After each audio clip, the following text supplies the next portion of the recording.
लकारिणी लब्धरूपा लब्धधीर्लब्धवाञ्छिता लब्धपापमनोदूरा लब्धहंकार दुर्गमा। लकारिणी, लकार रूपी हे देवी आपको प्रणाम है। ल इसके ऊपर कई पहले वीडियो में समझा दिया गया है, फिर भी संक्षिप्त में ल से हम पृथ्वी तत्व लेते हैं। मैंने पिछली बार भी बताया, ये पृथ्वी, ये भूदेवी, ये ललिता त्रिपुर सुंदरी ही हैं, तो उनको नमस्कार है। लब्ध रूपा लब्धधी लब्धवांछिता, आगे के नाम आएंगे लब्ध पाप मनोदूरा। ये नाम समझाने के पहले एक बहुत सुंदर बात जो इसमें प्रकट होती है वो ये है कि दुर्गा सप्तशती जब हम पढ़ते हैं तो उसमें अर्गला स्तोत्र आता है। तो जो लोग देवी के भगत हैं वो तो अर्गला स्तोत्र जानते ही होंगे। तो अर्गला स्तोत्र के जो भाव हैं बिल्कुल वही भाव इस लकार से, जो पंचदशी का जो तीसरा कूट है उसके लकार में अर्गला स्तोत्र के ही भाव प्रकट होते हैं। कैसे होते हैं वो मैं आपको बताऊंगी। पहले थोड़ा सा अर्गला स्तोत्र पढ़ दूं, जिनको नहीं पता है वो सुनते ही जान जाएंगे कि मैं किस स्तोत्र की बात कर रही हूँ। आपने सुना जरूर है ये स्तोत्र। ओम जयंती मंगला काली भद्रकाली कपालिनी दुर्गा क्षमा शिवा धात्री स्वाहा स्वधा नमस्तुते। जय त्वं देवी चामुण्डे जय भूतार्तिहारिणी जय सर्वगते देवी कालरात्रि नमोस्तुते। मधुकैटभ विद्रा विविधात्री वरदे नमः। रूपं देहि जयं देहि यशो देहि द्विषो जहि महिषासुरनिर्णाशी भक्तानां सुखदे नमः। रूपं देहि जयं देहि यशो देहि द्विषो जहि रक्तबीजवधे देवी चण्डमुण्ड विनाशिनी। रूपं देहि जयं देहि यशो देहि द्विषो जहि। बिल्कुल यही भाव है। अब आप पूछिए कि इसमें हम क्या कर रहे हैं, बार बार रूपम देहि जयम देहि यशो देहि द्विषो जहि बार बार मांग रहे हैं। क्या इसका अर्थ है कि हमें रूप दीजिए, जय दीजिए, यश दीजिए, द्विषो जहि, कोई हमसे अगर द्वेष करता है तो उनको आप हमारे जीवन से निकाल दीजिए, यही मांग रहे हैं ना बार बार। लेकिन ये क्यों मांग रहे हैं देवी से? हम क्या, अब जो रूप मिला है पैदाइशी, जो रूप रंग मिल गया, जो नक्शा है, वो नक्शा तो बदल नहीं जाएगा। जब देवी से कहते हैं रूपम देही, तो हमारा क्या नक्शा बदल जाएगा? नक्शा तो वही रहने वाला है। हमारा क्या रंग बदल जाएगा? नहीं, वही रहने वाला है। तो रूपम देही में तो रूप तो बदलने वाला नहीं है, रूप तो जो दिया दिया। फिर कहते हैं जयम देही, हमें हर चीज़ में जय दीजिए। फिर कहते हैं यश देही, हमें हर चीज़ में यश दीजिए। द्विषो जही, हमारे जीवन में कोई दुश्मन ना हो, हमारे जीवन में कोई द्वेष ना हो। ऐसा हो सकता है क्या? रियलिटी देखा जाए तो ऐसा हो सकता है क्या कि हमारे जीवन में कोई तकलीफ ही ना हो? रोज़ सुबह उठते हैं, एक तकलीफ आती है, फिर हम देवी से प्रार्थना करते हैं कि इस तकलीफ को दूर ले जाओ। तो तकलीफ़ें क्या होती है? जो अप्रिय चीज़ें हैं जीवन की, वो हमको अच्छी नहीं लगती, उससे हमें चिढ़ होती है, झंझट लगता है, तो हम देवी से कहते हैं द्विषो जही, इनको निकाल दो, ये नहीं चाहिए हमें। हे देवी हम पर कृपा करो, हमें आपको नमस्कार है, हमारे शत्रुओं का नाश करो। हम बार बार ये कहते हैं। यहाँ तक तो भी समझ में आता है। लेकिन जो पहला वर्ड है, पहला शब्द रूपम देही, हम किस रूप की बात कर रहे हैं? हम क्या मांग रहे हैं देवी से? हम कौन सी अवस्था को मांग रहे हैं जिसमें शत्रु ही नहीं होगा? कौन सी अवस्था को मान रहे हैं? जब आप गीता पढ़ते हैं, भगवान कहते हैं 3 प्रकार के ताप से मुक्त होना मुश्किल है जब तक हम इस पृथ्वी पर हैं। त्रैताप है ना, आदि भौतिक, आध्यात्मिक, आधिदैविक। आदि भौतिक यानी शरीर से जो भी तकलीफ हो रही है, बूढ़े हो रहे हैं, मरना है ही है, कितने भी सुंदरता हो, चमड़ी नीचे गिरने वाली ही है, झुर्रियाँ पड़ने वाली ही हैं। तो ये तो आदि भौतिक। इसके ऊपर जीवन में सब अच्छा चलता रहता है, लेकिन राहु केतु मंगल घेरे रहते हैं हमको। आधिदैविक, और सब कुछ अच्छा चल रहा है, लगेगा कि अरे इनके पास तो सब है, धन दौलत ऐश्वर्य नाम यश सब है इनके पास। फिर भी आप देखोगे ऐसी कितनी फैमिलीज हैं, आध्यात्मिक दर्द मतलब डिप्रेशन, या उनके घर में कुछ ना कुछ हुआ रहता है, उनके मन के जो दुख, उनके मन के जो संताप है वो कभी हटते नहीं। तो 3 प्रकार के, या तो बहुत सारा, जैसे कर्ज लग जाता है, श्राप लग जाता है, बहुत सारी चीज़ें हैं। तो ऐसी जो चीज़ें हैं इससे मुक्ति होना मुश्किल है। तो जब हम कहते हैं देवी अर्गला स्तोत्र में जब कहते हैं रूपम देही, किस रूप की बात कर रहे हैं? कौन से स्वरूप, कौन सी रूप की हम बात कर रहे हैं? रूपम देही, जयम देही। किसके ऊपर जय मांग रहे हैं? किसके ऊपर जय? कौन से शत्रु के ऊपर जय मांग रहे हैं?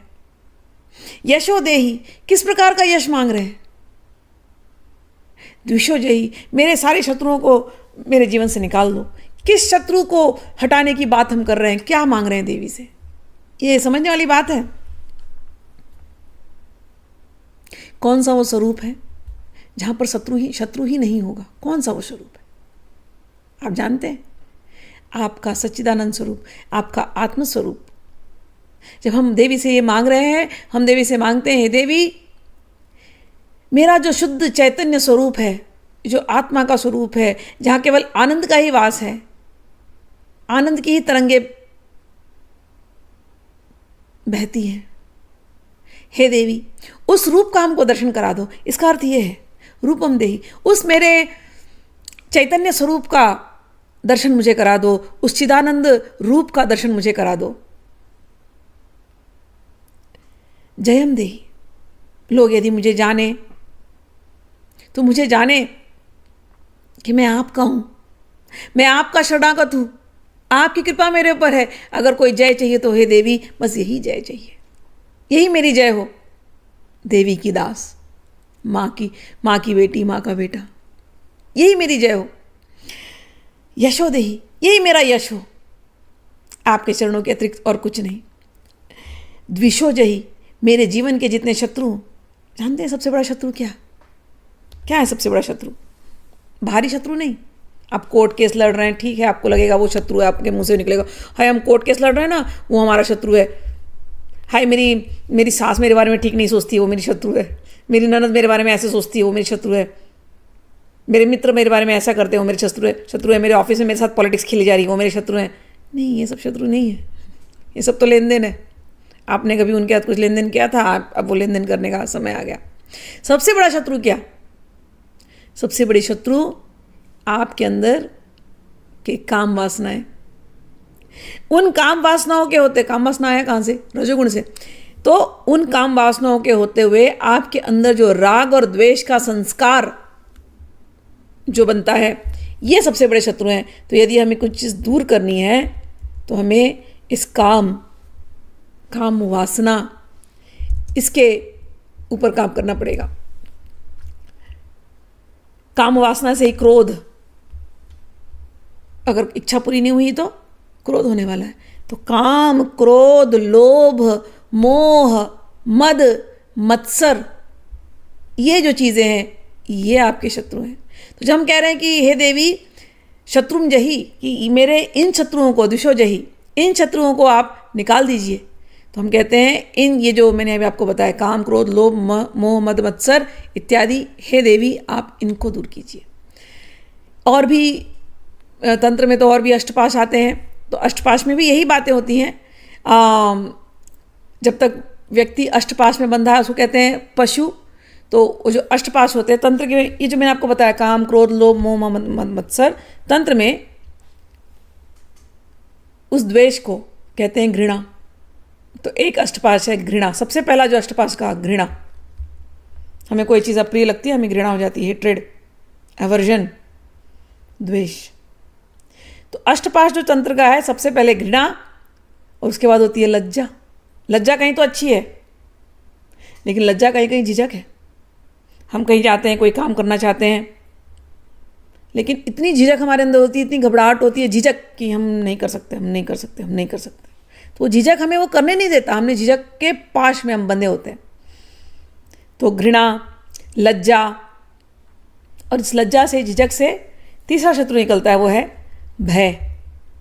झिझक रहे ना, नहीं करें कि नहीं करें, अरे नहीं हमें डर लग रहा है, हम नहीं जाएंगे। तो भय, तो घृणा, लज्जा, भय, फिर शंका।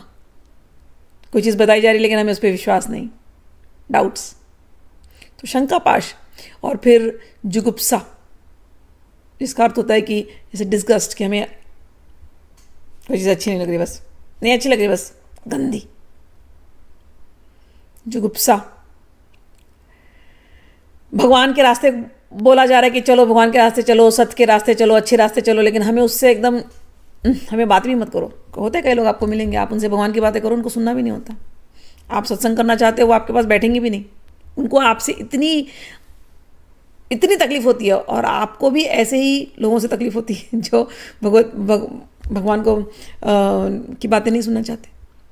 तो ये जो जुगुप्सा, ऐसे संसार में बहुत सारी चीज़ें हैं जिससे हमें ऐसी फीलिंग आती है। तो जुगुप्सा, फिर कुल, कि हम इस कुल के हैं, हम उस कुल के हैं। ये जो कुल वाला जो जो जो जो भावना है, ये तो यहाँ तक चला जाता है, हम तो शाक्त कुल के हैं, हम तो काली कुल के हैं, हम तो श्री कुल के, हम तो वैष्णव हैं, वैष्णव और शाक्त में झगड़े, शाक्त में और शैव में झगड़े। तो कुल का पाश कि हम तो फला फला हैं, हम तो काली के भगत, काली के भगत ऊँचे, हम तो तारा के भगत, तारा के भगत ऊँचे। इस प्रकार से झगड़े जो आपस में होते हैं। तो कुल भी एक पाश है। और जाति, हम ऊंचे जाति, नीची जाति, हम ऐसे, हम वैसे, तो जाति भी एक पाश है। तो ये अष्टपाश, तंत्र में हम अष्टपाश कहते हैं। ये अष्टपाश जो हैं यही हमारे शत्रु हैं। तो जब हम अर्गला स्तोत्र कहते हैं तो द्विषोजयी, यानी कि इन शत्रुओं को हे देवी आप दूर कीजिए। कौन? या तो ये 8 शत्रु जिनका अभी मैंने नाम लिया, घृणा, लज्जा, शंका, भय, कुल, जाति, जुगुप्सा इत्यादि, या फिर काम, क्रोध, लोभ, मोह, मद, मत्सर, ये मेरे शत्रु हैं। हे देवी इनसे दूर करो। इन्होंने मुझे ऐसे जकड़ के रखा है कि मैं अपने असली स्वरूप, आनंदमय स्वरूप को भूल चुका हूँ। जयम देही, किससे जय चाहिए? अपने, मैं इस समय जीवन में इतना हारा हूं, क्यों हार गया? यही काम क्रोध लोभ ने पकड़ रखा है मुझे, ये शत्रुओं ने। इन शत्रुओं ने मुझे ऐसे हरा करके रखा है कि मुझे इन शत्रुओं के ऊपर विजय पानी है। हे देवी जयम देही, रूपम देही, जयम देही, यशो देही, द्विषोजही। ये जो मेरे अष्टपाश हैं, जिसने मुझे पशुवत बना करके रखा है, बांध करके रखा है, इन बंधनों को तोड़ करके मेरे उस चिदानंद स्वरूप का आप हे देवी मुझे दर्शन करा दो। फिर उसके बाद जब हम सुनते हैं महिषासुर को आपने मारा, महिषासुर यानी भैंस बुद्धि, मेरी जड़ बुद्धि, आपने रक्त बीज को मारा, यानी मेरे अंदर का रजोगुण, जो काम वासना जो कभी खत्म ही नहीं होती है, एक के बाद दूसरी, दूसरी के बाद तीसरी। आपने शुंभ निशुंभ को मारा, आपने ऐसे ऐसे राक्षसों को मारा, आपने अहंकारी, मेरे मतलब ये सब जो राक्षस बताया गया ये अहंकार के स्वरूप हैं। तो आपने इन राक्षसों को मारा, तो आप उनको तो मार ही रही हैं देवी, लेकिन मैं आपसे सत्य कहता हूँ ये राक्षस मेरे अंदर ही बैठे हैं, मैं आपके शरणागत हूँ। रूपम देही जयम देही, मेरे असली स्वरूप को दिखा दो, मैं हार चुका। मेरा असली स्वरूप सच्चिदानंद है। गुरु बोलते हैं कि मैं आत्मा स्वरूप हूँ, तो मेरे उस सच्चिदानंद स्वरूप का दर्शन करा दो। रूपम देही यशो देही, वंदितांग्री युगे देवी सर्व सौभाग्यदायिनी। हे देवी हम आपके चरणों में नतमस्तक होते हैं, आप हर प्रकार का सौभाग्य देने में समर्थ हैं। रूपम देही जयम देही यशो देही द्विषो देही। तो ये तो मैंने कुछ ही श्लोक लिए अर्गला स्तोत्र के, क्योंकि हमें सुनना तो है ललिता त्रिशती, लेकिन ललिता त्रिशती के जो 51 से 54 श्लोक है वो बिल्कुल ये अर्गला स्तोत्र का ही अर्थ है, केवल 4 लाइनों में, 4 श्लोकों में। तो क्या